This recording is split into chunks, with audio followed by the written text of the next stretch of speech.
To me, nightmares play the horror straight, but fever dreams are where the mind fabric begins to bend and stretch and twist and pull and push and up and down and round and round. When I had delirious dreams as a kid, everything felt loud but also warped, and like I was trapped in a bubble but also like I was the bubble. It was hard to fully make sense for the discomfort. I think that Ad Nauseam are a metal band that fucking nail the feeling, tying your stomach into double bows and then loosening it again for a laugh, down to their can-crushing debut Nil Quam Vacuitus Ordinatum Est, or Neil as I will nickname the bloke. They might have realised that Latin album titles are a bit intangible nowadays, so for their new album they played an easy game by titling it in English, Imperative Imperceptible Impulse, or Imp as I'll call it for short. I don't think Imp has the severity of Neil, but both albums showcase pretty well how stunningly in tune this band is on a musicianship level, and compositionally you can tell they've studied the intricacies of jazz and classical, and brought it to their blackened prog sludge of metallic death fuckery. Two riffs will play simultaneously to give the impression of multiple inner voices, and thanks to the record's pristine mastering, you could really do your best to focus on them individually as well. They cleanly execute rhythmic changes so abruptly that I thought my player was stuck on the same few seconds. But no comprendo, that's just how the cookie crumbles, and then shits itself and creates a cookie dookie crumble. It's dissonant and yucky, even a bit caked in sludge like the world's most nauseating cauliflower cheese, and at points they employ a string section that only cranks up the level of cosmic horror, reminiscent of the music that plays in Metroid Prime when you give a hiding to the Parasite Queen. This bizarre brand of death-inspired metal is a bit different from traditional death metal in the sense that traditional death metal doesn't really sound like death. It sounds more like the Spirit Halloween costume of death, or accidentally the soundtrack for a pirate-themed stag do.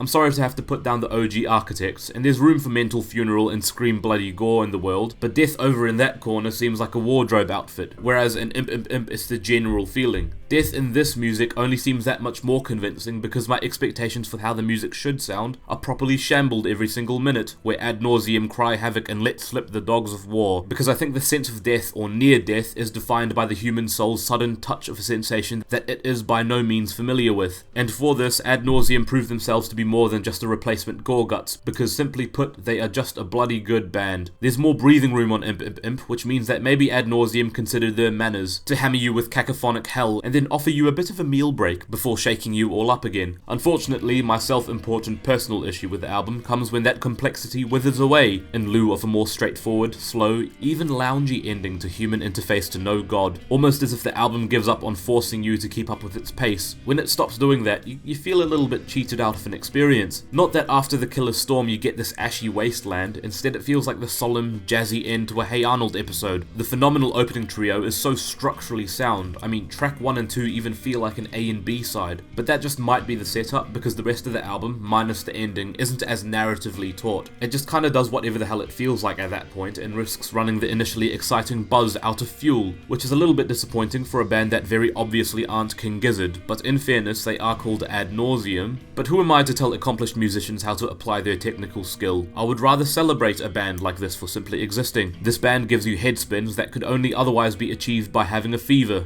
or a jewel hit after a bottle of rosé.